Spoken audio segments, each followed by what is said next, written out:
It was solid. It was solid, Doug. Everybody that played contributed.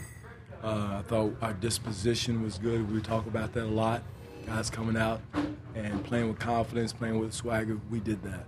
And that's the growth we want to see and not be in peaks and valleys in that situation.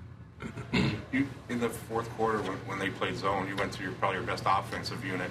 Were you a little bit worried what that was going to cost you at the other end? Well, no, not really. I mean, I thought Lennis' battle, that bothered me a little bit, but I knew if we didn't, the zone was going to strangle us in that situation. So he did a good job. I thought DeMar did an excellent job of penetrating the zone, attacking the zone, and finding the seams in the zone, which gave us a lot of options, whether we had LK in the flat or our guard or shooters coming out on the weak side. So, the way we attack, we work on it enough because we work on our zone. So, I was happy to see our guys really attack it in the right way. Lennis picked a pretty good time to drain a couple big threes too. He did. He really did. He did what he did his job. He does what he do, whatever they say. So, but. I just really liked our disposition. They're great. They're an excellent team. They're a Grizzly team. We knew in the fourth quarter they were going to tighten up, try to make things rough and physical, which they did, and we withstood that. And that's when they tried to press us. We handled the press pretty well, and I liked our approach, our disposition, our tough-mindedness down the stretch. Jose's had a couple of games where he's had more turnovers than normal. He gave 14 assists and no turnovers tonight. Yeah, he did. He took care of the ball. I mean, he got us in the offense against I think one of the toughest defensive point guards in the league, with the one best pair of hands in the league defensively.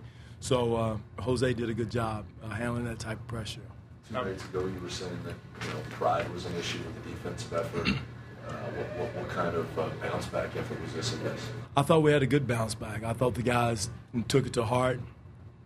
They had pride. They remembered how they spanked us down in Boston and bounced back from. The resilience that we showed was impressive, and that's kind of growth. And again, this is a growing process that we got to have each and every night. How nice was it to see the emotion from your players in that last timeout, and even the ovation from the crowd at the end of the game? It was great. Our crowd was unbelievable. I mean, I can just imagine once we get this program built, the way the crowd is going to be, and that's one thing that's impressed me about Toronto. I've been in some great sports towns in Dallas and in Seattle, but the fans in this city are great.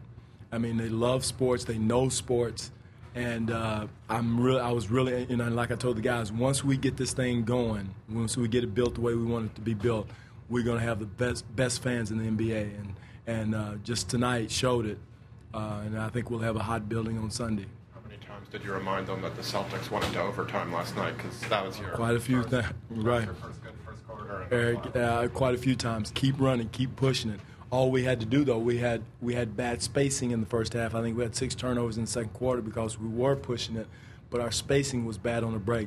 And for me, you have to have just as good spacing on your fast break as you do in your half-court game. And we were all tight and bunched up, and one guy was able to guard all of us, and we ended up throwing it up in the stands in the third row. But in the second half, we had much better spacing, but we had to keep pushing. It had to, because, they were like we are, like a lot of teams, the schedule's going to get you. You can play your butts off, but the schedule's going to get you sometimes, and you're going to go into it with a hot team and a team with the disposition way we had tonight, and it's going to catch you. Coach, how do you bottle this? I tell you what, tonight I'm going to enjoy it and go home and watch this game and then get ready for the Lakers. There's no time, no rest for the Rig because – again, we have some other excellent teams coming in our building the next couple of games. But again, ours is a process. I don't want to get too excited on wins. This is a great win for us. I'm happy for the guys.